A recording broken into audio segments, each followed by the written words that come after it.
오늘의 큐티 말씀은 사무엘하 4장 1절부터 12절입니다. 제목 누가 왕을 세웠는가.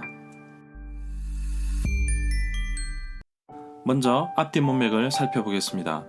사울이 죽자 사울의 군대 장관, 군사령관이었던 아브넬이 사울의 아들 이스보셋을 온 이스라엘의 왕으로 세웁니다. 다윗 역시 헤브론에서 왕이 되어 유다 지파를 다스립니다.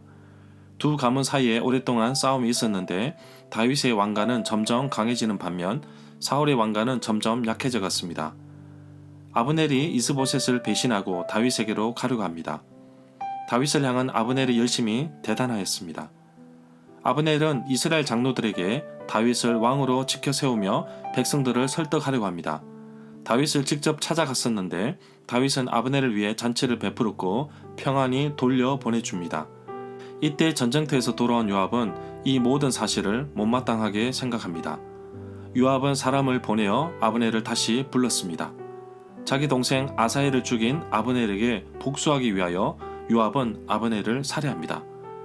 다윗은 자신의 군 사령관이자 조카인 요압이 통제되지 않음을 알게 됩니다.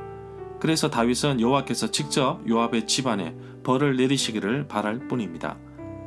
다윗은 하나님께서 세운 왕입니다. 그러나 이스보셋은 달랐습니다. 사울이 죽자 아브넬이 사울의 가문과 자신의 권력을 앞세워서 세운 왕이었습니다. 이스보셋은 하나님의 뜻과 아무런 상관이 없는 사람이었습니다. 사울의 군사령관이었던 아브넬도 요압에 의해 죽게 되자 강한 군사 지도자를 잃은 이스라엘 사람들은 두려움에 쌓이고 결국 약해진 사울의 집안을 무너뜨리게 됩니다. 사울의 아들 이스보셋도 죽게 되자 남은 사람은 요나단의 아들 므비보셋 뿐입니다. 이스보셋이 살해되었다는 소식을 들은 다윗은 주변의 사람들의 말에 휩싸이지 않고 원수지간이었던 사울의 집안 사람들을 해하지도 않았습니다. 다윗은 나라를 세우는 것이 칼이나 힘이 아닌 하나님을 신뢰하고 의지하는 것임을 깨닫게 됩니다. 문단을 나눠보겠습니다. 1절부터 7절은 죽임을 당한 이스보셋, 8절부터 12절은 배신자를 죽이는 다윗. 1절에 보면 사울의 아들 이스보셋은 아브넬이 헤브론에서 죽었다는 소식을 듣고서 충격을 받았습니다. 그 이유는 자신을 왕으로 세웠던 사람이 바로 아브넬이었기 때문입니다. 1절부터 3절 단락에 보면 아브넬이 죽은 뒤 북왕국에서는 권력의 붕괴가 끊임없이 진척되고 있습니다.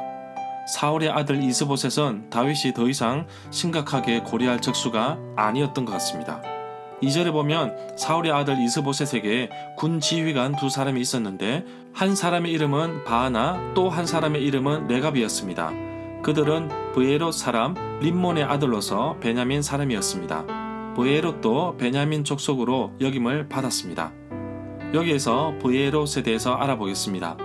가나안 성읍인 브에롯은 동맹 조약을 토대로 이스라엘과 관계를 맺고 있었으나 그 원주민들은 베냐민 사람들에게 쫓겨난 것이 분명하다고 봅니다. 본래는 이스라엘 사람이 아닌 기브온 사람들이 관장하는 도성으로서 베냐민 지파에게 분양된 영토 안에 있었습니다. 원주민이 깃다임으로 도망간 시기는 알려져 있지 않으나 아마 사울이 그들을 처치하려고 했을 때였던 것 같습니다. 3절에 보면 이 구절에 오늘까지라는 말이 나오는데 이 이야기가 기록된 날까지라고 봅니다. 이 책에 기록된 시기가 그 이야기의 시기보다 훨씬 후대임을 드러내고 있습니다. 옛날에 사용되었던 용어에도 설명이 필요합니다. 오늘날까지라는 말은 왕정 초기보다 상당히 늦은 때를 가리킨다고 보고 있습니다. 4절에 보면 사울의 아들 요나단에게는 두 다리를 저는 아들이 하나 있었는데 그 이름이 므비보셋입니다. 사울과 요나단이 죽었다는 소식이 이스라엘에 전해졌을 때 겨우 5살이었는데 유모가 그를 업고 도망할 때 급하게 도망하다가 떨어져서 발을 절게 되었습니다.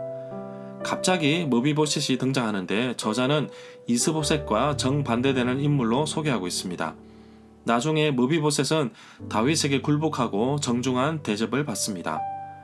역대상 8장 34절과 9장 40절에는 므비보셋의 이름을 므립바알로 기록되어 있습니다. 이스바알이 이스보셋으로 바뀐 것처럼 므립바알이 므비보셋으로 된 것입니다. 5절부터 8절에 보면 이스보셋은 마하나임의 집에 사는데 이 집은 왕궁이라기보다는 농가와 같은 곳이었습니다. 호위하는 사람이 없어 위험 부담이 컸습니다.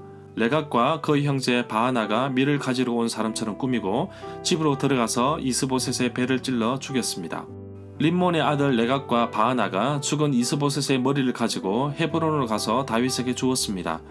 이러한 모습은 사울이 길보아 산에서 전사했을 때 그 소식을 전해주었던 아말렉 젊은이와 비슷하다고 봅니다. 자신의 안위와 환심을 사기 위해 이를 벌였지만 돌아오는 것은 죽음뿐이었습니다. 11절에 보면 다윗은 이스보셋을 의인이라고 표현하였습니다. 그리고 림몬의 두 아들 레갑과 바하나를 살인자로 취급하고 있습니다. 살인과 더불어 시체를 욕보이는 일까지 저질렀기 때문에 다윗이 이렇게까지 해야 좋아할 것이라는 잘못된 생각이 자신들의 죽음까지 몰고 온 것으로 봅니다. 12절에 보면 다윗은 자기 부하들에게 레갑과 바하나를 죽이라고 명령하였습니다.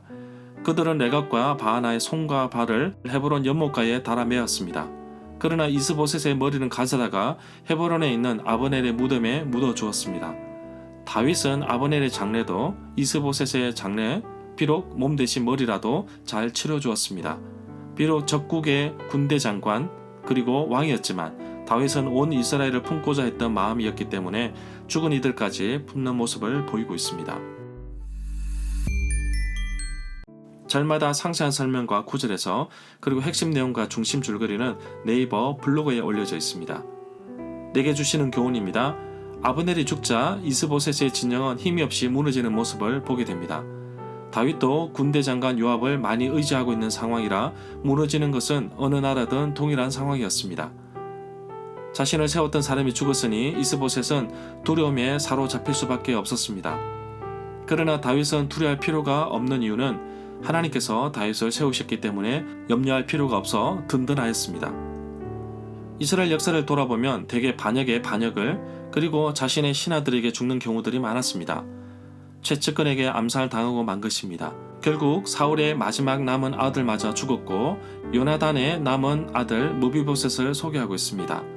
다리를 저는 무비보셋은 9장에서도 소개하고 있지만 이곳에서 언급된 이유는 이스보셋이 죽었기 때문에 자기 왕권을 무비보셋이 이어받기에는 부족하다는 것을 보여주기 위함으로 봅니다.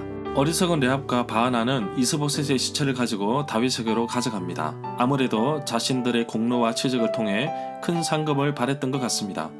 그러나 다가오는 것은 죽음뿐이었습니다. 다윗은 그다지 사람들을 죽여가면서 세력을 세우거나 왕권을 강화하려고 한 것이 아니라 그는 헤브론에서 왕이 되자마자 길르앗 야베스 사람들과 화친하면서 서로 평화롭게 세력을 넓혀갔습니다. 하나님은 심판하시는 분이신데 레합과 바하나의 행동을 벌로 갚으셨습니다. 사람이 세운 왕은 힘이 없어 무너졌습니다. 자기가 신뢰하고 아끼던 신하에게 죽임을 당하고 말았습니다. 그러나 하나님이 세운 왕 다윗은 그 세력이 단단해져 가고 있는 모습을 보게 됩니다. 상황을 판단하여 좋은 쪽에 붙어서 이익을 보려는 잘못된 생각들은 버려야 합니다. 아브넬이 죽어서 이스보셋에게 희망이 없을지라도 레합과 바하나는 자신의 생각을 의지할 것이 아니라 하나님을 의지해야 할 것을 잊었던 것 같습니다. 바로 역사의 주관자는 하나님이시기 때문입니다. 하나님께서 세우신 왕은 든든합니다. 오늘도 하나님을 의지하고 하루를 시작합니다. 오늘도 하나님께서 채우시고 이끄시고 회복시키시고 인도하실 것을 기대하며 살아가는 하루가 되기를 간절히 소망합니다.